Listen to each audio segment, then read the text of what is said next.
Entretien des Patriotes, bonjour à tous. Notre salut peut-il venir des USA, de la Russie ou de notre seule volonté?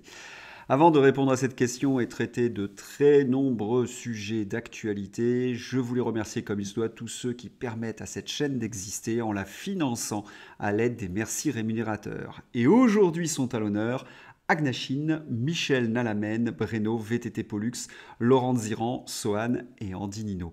Merci à eux du fond du cœur et je tenais aussi à vous remercier très chaleureusement de votre soutien parce que vous avez vu, nous sommes attaqués, nous avons chatouillé les macronistes, nous avons reçu de très nombreux messages agressifs, mais vous êtes là avec les petits pouces levés, les gentils messages justement et la diffusion sur d'autres réseaux sociaux.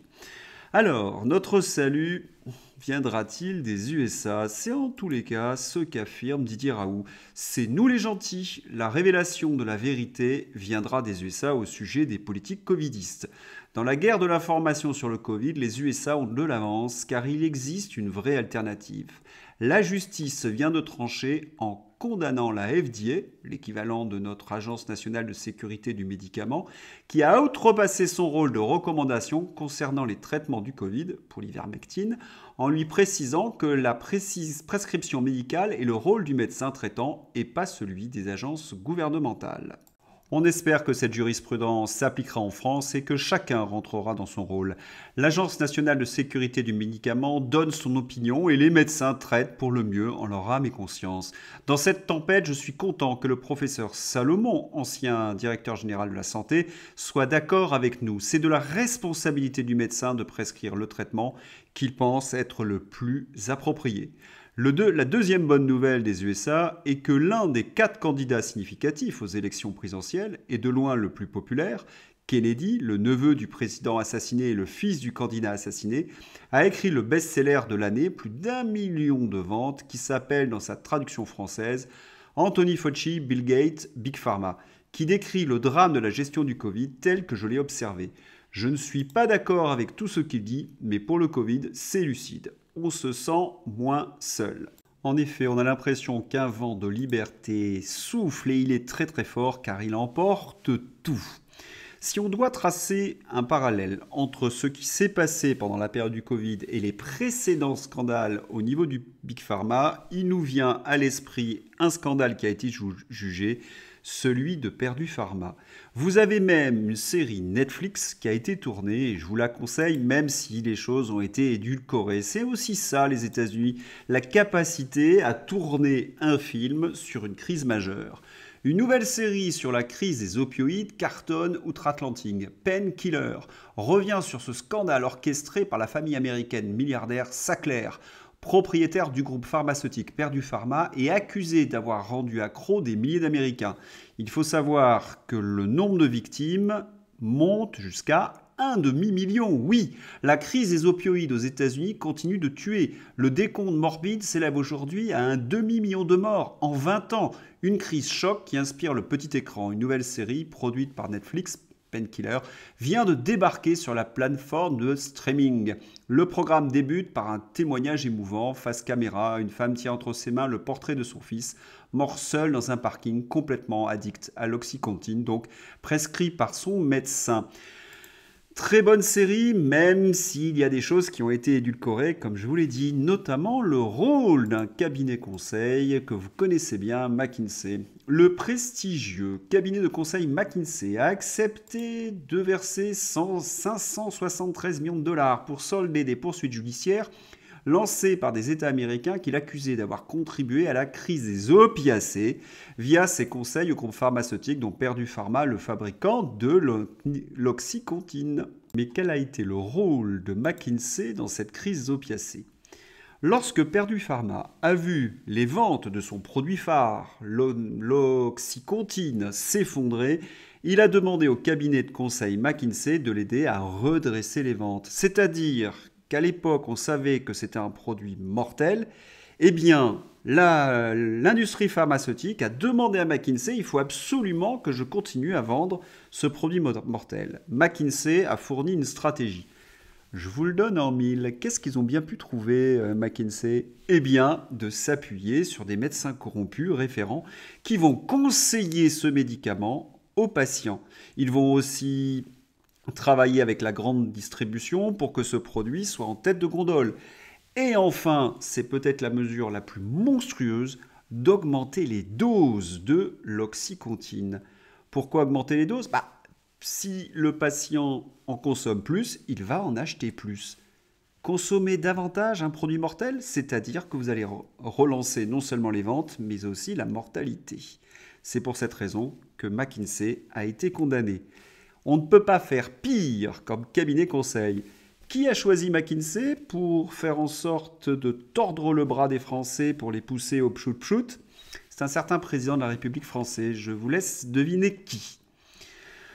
Enfin, aux États-Unis, il y a le scandale Joe Biden. Vous savez qu'il y a une procédure de destitution. Eh bien, la presse, aux ordres démocrates, vole au secours en expliquant que les républicains sont en train de se venger. La réponse des républicains est assez cinglante. Nous voyons bien, madame, que les maisons que possèdent les Biden ne sont pas à la portée d'un salaire de député ou de sénateur. Et le représentant républicain énumère les griefs contre Joe Biden. Il posséderait une vingtaine de sociétés écrans qui permettraient une corruption généralisée et du blanchiment d'argent, notamment parce que ces sociétés ont reçu de l'argent de l'étranger. Il devient donc de plus en plus difficile pour les démocrates de défendre Joe Biden, et certains d'entre eux sont en train de le lâcher, comme le comité de surveillance du Parti démocrate, qui finissent par admettre que le partenaire commercial de longue date d'Hunter Biden, le fils, a géré les finances du père, Joe Biden, tout au long de son mandat de vice-président. Les démocrates disent que Schwerin, donc le comptable, était bien le comptable de Biden. Là, cela sent la fin. Pourquoi? Parce que Joe Biden a toujours dit que ses affaires et celles de son fils étaient séparées et que donc ce comptable ne gérait pas ses affaires. Et là, c'est le comité de surveillance du Parti démocrate qui l'affirme. Oui, cela sent vraiment la fin. Et puis, pour Biden, c'est vraiment la lalie, puisque son fils, Hunter Biden, le fils de Joe Biden, a été inculpé au niveau fédéral pour détention illégale d'armes à feu. Enfin, pour clore le dossier US, il faut savoir que le candidat républicain Donald Trump caracole en tête des sondages. Est-ce que toutes ces bonnes nouvelles vont avoir des répercussions chez nous? Certainement. Le professeur Raoult a raison de dire que s'il y a une opération main propre aux USA, eh bien, il y aura des conséquences sur notre sol national. Certains vont devoir rendre des comptes devant la justice. Et Joe Biden touché, c'est, comment dirais-je avec un jeu de mots, c'est la tête de la Bidenberg qui est atteinte. Nous allons passer maintenant au deuxième sujet, la Russie. Certains d'entre vous m'ont posé la question, pourquoi ne parlez-vous pas de la rencontre entre le président russe Vladimir Poutine et le président coréen? Eh bien, voilà, cela va être fait. Qu'est-ce que j'en pense? On va d'abord écouter France Diplomatie. La Russie est isolée au point d'être contrainte de discuter avec la Corée du Nord de ses approvisionnements. C'est un signe fort de son isolement international. Régis de Castelnau, vous croyez une seule seconde à ce que vous racontez? Vous êtes vraiment né avant la honte. La propagande n'est pas là où on l'attendrait. C'est exactement l'inverse. C'est-à-dire la Russie est devenue très puissante. C'est pour cette raison qu'elle peut négocier avec la Corée du Nord. Je m'explique. On sait tous que la Corée du Nord est une création des communistes. Ils ont armé ce pays pour affronter l'Occident. Je vous renvoie à la guerre de Corée dans les années 50. Mais voilà, la Russie a été déclinante dans les années 90 et elle a été supplantée par quel pays? La Chine. Et la Corée du Nord était devenue en quelque sorte le jardin des Chinois. Ayant soutenu la Corée du Nord lors de la guerre de Corée, la Chine est devenue la principale alliée de la Corée du Nord depuis la disparition de l'URSS, ainsi que son premier partenaire commercial et le premier investisseur étranger. Les relations bilatérales se fondent sur le traité d'amitié, de coopération et d'assistance mutuelle. Pour ceux qui l'auraient oublié, entre la Chine et la Russie, il y avait de forts antagonismes. C'est depuis la guerre en Ukraine que la Russie s'est rapprochée de la Chine et de ce fait a pu de nouveau devenir un partenaire de la Corée du Nord. Nous avons donc une ligue, les BRICS, qui sont en train de supplanter le mondialisme américain. C'est donc une victoire. Et à qui la faute? Eh bien, Xavier Moreau nous le rappelle. Le problème, c'est pas que la Russie soit intervenue en Ukraine, c'est que la France, l'Allemagne, l'Angleterre et les États-Unis n'aient pas coopéré avec la Russie pour faire appliquer les accords de Minsk de force à Kiev, du point de vue purement du droit international. Donc ça, c'est ce qui aurait dû se produire. Mais dans les accords de Minsk, il était marqué que les armées étrangères devaient se retirer. Or, officiellement, vous aviez des programmes de formation en permanence, vous aviez des conseillers militaires de l'OTAN en Ukraine. C'est contre les accords de Minsk. Et sur le plateau de LCU, on finit par le reconnaître. Alors là, j'avoue qu'ils sont en petite forme. Ça alors, on nous aurait menti. Martichoux, Rochebin, Pujadas, des menteurs, Goya, un guignol, Mercher, un mythomane, Yakovlev, un psychopathe, Titelman, un âne batté. Mais non, ce n'est pas possible. Des gens si honnêtes. LCI, pas en forme aujourd'hui. La Russie produit plus d'armes que l'Europe et les USA réunis. C'est très impressionnant et c'est très inquiétant. Oui, ils ont un petit coup de déprime. Et BFM est bien plus précis que LCU. Guerre en Ukraine, malgré les sanctions, la Russie produit plus de missiles qu'avant le conflit. Ils ont dû voler beaucoup de machines à laver, dit ironiquement le cercle Aristote. On nous avait expliqué qu'ils ne pouvaient plus fabriquer de missiles puisqu'il y avait eu des embargos. Eh bien non, c'est exactement l'inverse. Les analyses que nous vous avions fournies il y a quelque temps sont de plus en plus partagées, non seulement aux USA, mais par les cadres de l'OTAN. Voyez ce que nous dit le colonel McGregor, le conseiller de Donald Trump. Poutine attend que l'OTAN s'effondre. L'ancien conseiller du chef de Pentagone, le colonel Douglas McGregor, a déclaré dans une interview à la chaîne Expurgée que Vladimir Poutine ne jette pas toutes ses forces disponibles au front, mais joue un jeu long, car il s'attend à ce que la situation en Europe va s'aggraver et l'OTAN finira par s'effondrer.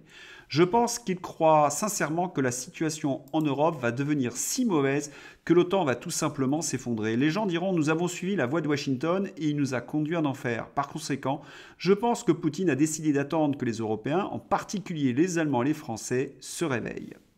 Est-ce qu'il y aura donc des répercussions sur ce qui se passe à l'Est? Mais c'est obligatoire, parce que nous sommes atteints, j'ai presque envie de dire, dans nos intérêts les plus vitaux en ce moment.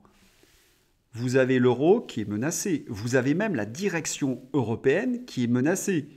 Et les Allemands sont en train de se réveiller. Quand on regarde les sondages et quand on suit la presse allemande, on constate que la coalition qui est au pouvoir, les Verts et Scholz, n'en a plus pour très longtemps. En France, il faudrait que les élites patriotes arrivent à se réunir. Il y a encore du chemin à faire, je vous l'accorde. Mais que voulez-vous? Les politiques français ne sont absolument pas au niveau. BFM, électricité, la CRE évoque une hausse de 10 à 20% des prix début 2024. Réponse de Bruno Le Maire. Électricité, Bruno Le Maire exclut toute augmentation des tarifs de 10 à 20% début 2024. Alors que le gendarme de l'énergie pourrait proposer une hausse de l'ordre de 10 à 20% de l'électricité début 2024, le ministre de l'économie Bruno Le Maire a d'ores et déjà prévu ce jeudi qu'une telle augmentation des tarifs est exclue. Mais quelle est la crédibilité de Bruno Le Maire? C'est ce même ministre de l'économie qui avait assuré qu'il allait mettre l'économie russe à genoux. C'est ce ministre de l'économie qui nous explique depuis 2 ans que l'inflation va être maîtrisée au prochain trimestre. C'est ce ministre de l'économie qui nous explique qu'il n'y a pas d'augmentation de la pauvreté en France. C'est ce ministre de l'économie qui nous explique que les déficits sont maîtrisés, que la France a connu sous Emmanuel Macron une grande période de prospérité. Et c'est ce ministre, manifestement, qui nous a déjà annoncé qu'il n'y aurait pas d'augmentation du prix de l'électricité et il récidive. C'est quand même assez hallucinant. Il est comme Véran, c'est un véritable menteur pathologique. Mais il y a quelque chose de pire. Il essaie de nous présenter, ce ministre de l'économie dans une certaine mesure, des faits illégaux comme formidables. Est-ce que par hasard, l'État aurait protégé des restaurateurs coupables? Un grand reporter de TF1 explique que la majorité des restaurants à Paris emploient des travailleurs sans papier, ce qui est illégal. Peine d'1 an de prison et 15 000 € d'amende. S'il n'y a plus de travailleurs sans papier dans les cuisines, Il n'y a plus de restaurants à Paris. C'est le propos de restaurateurs recueillis par François-Xavier Ménage, reporter sur TF1. Mais qu'est-ce que cela signifie en vérité, ce que ne vous dira pas LCI? C'est tout simplement que le gouvernement a empêché les inspecteurs de travail d'aller vérifier dans les cuisines. Ils ont laissé faire ces restaurateurs malhonnêtes parce qu'ils ne paient pas les charges lorsqu'ils emploient des clandestins. Et c'est reporté sur les restaurateurs qui, eux, paient des Français. C'est donc de la concurrence déloyale et nous savons que certains restaurateurs, ne pouvant plus payer leurs charges, ont mis la clé sous la porte. Et ce sont ces restaurateurs qu'il faudrait défendre. Mais c'est véritablement honteux. Et puis nous savons très bien que lorsqu'il y a régularisation de clandestins, cela fait des appels d'air et cela crée de nouveau Lampedusa. Et ce gouvernement est en train d'essayer, à travers ses députés, la régularisation des clandestins. Est-ce que les Français sont d'accord? Eh bien, je ne crois pas. Immigration, 74% des Français rejettent la politique du gouvernement selon un sondage. Et sur tous les sujets, école, hôpital, justice, économie, inflation, énergie, la politique de Macron est rejetée massivement par les Français. Les macronistes sont ultra minoritaires. En démocratie, le gouvernement devrait tomber. Mais le sommes-nous encore? Certains pourraient me rétorquer que nous sommes en démocratie, qu'il y a des leaders d'opposition et qui prennent des initiatives. Ah oui, lesquels? Si, Cadet Roussel. Cadet Roussel a pris une initiative? Regardons. Cadet Roussel défend son appel à envahir les préfectures, invoquant la légitime défense face à l'inflation.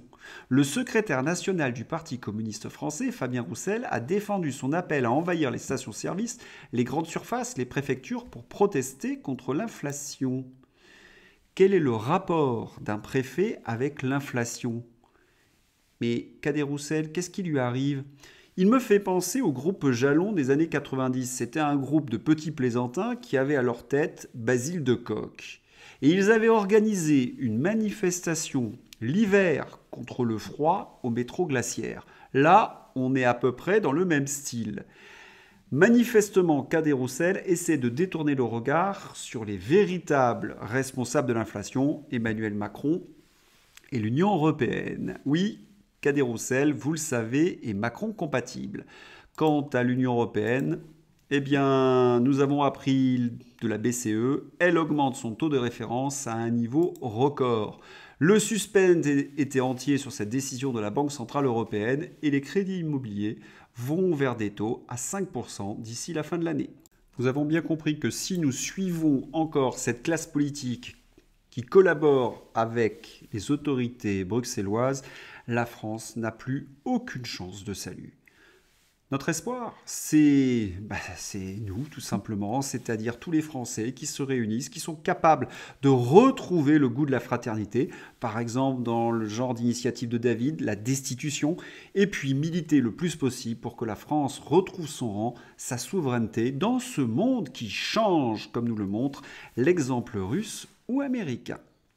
Allez, on va terminer ce journal par un article de Télérama particulièrement odieux. Sound of Freedom, le navet préféré des complotistes américains, sortira bientôt en France.